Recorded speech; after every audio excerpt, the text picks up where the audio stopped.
Creamline Cool Smashers nahirapan sa Akari Power Chargers. Sa Domingo, nakaharap na ang dati niyang kupunan. Habang sina BDL at Denden ipinasok na ni Coach Sherwin. Ang laban ay umabot sa nakakahingal na 4-setter match. Talagang pumalag ang Akari sa defending champion. Mukhang hindi basta-basta ang mga kupunan ngayong season. Kaya ano sa palagay nyo?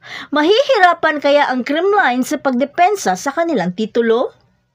Pero bago pa man ang lahat, huwag mo namang kalimutang mag-subscribe at i-spike ang notification bell para lagi kang updated sa mga volleyball ganap.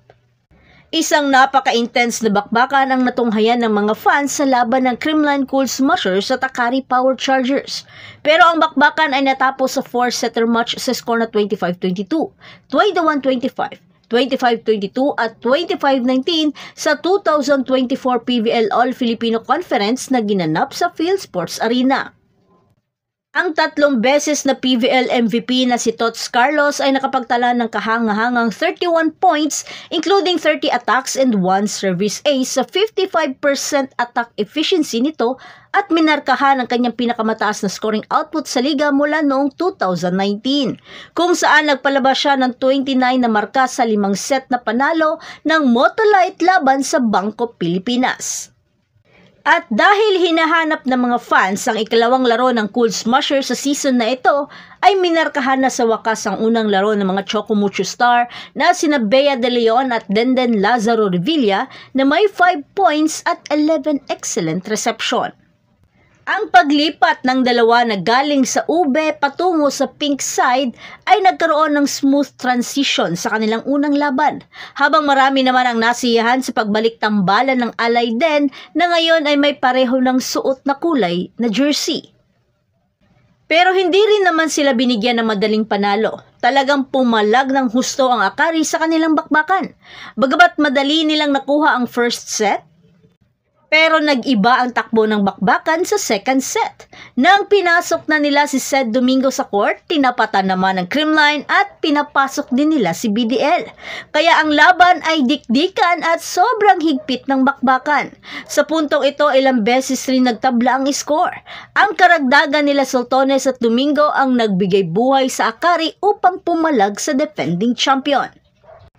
Habang si Cobb ay naging game changer naman sa laro, makailang beses rin siyang naging epektibo sa net defense, hanggang sa naiset point na ni Dindin Manabat sa score na 20-24 sa isang service ace.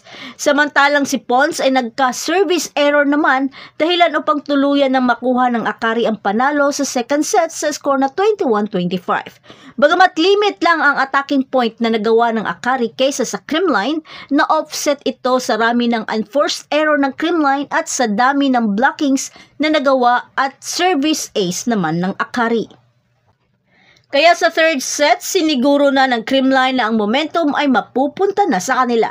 Bagamat nahirapan ng Akari sa kanilang reception at pasa, di pa rin sila nagpatinag sa lakas ng Creamline.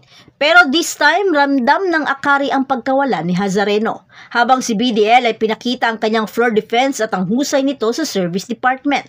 Pero sobrang dikit pa rin ng laban.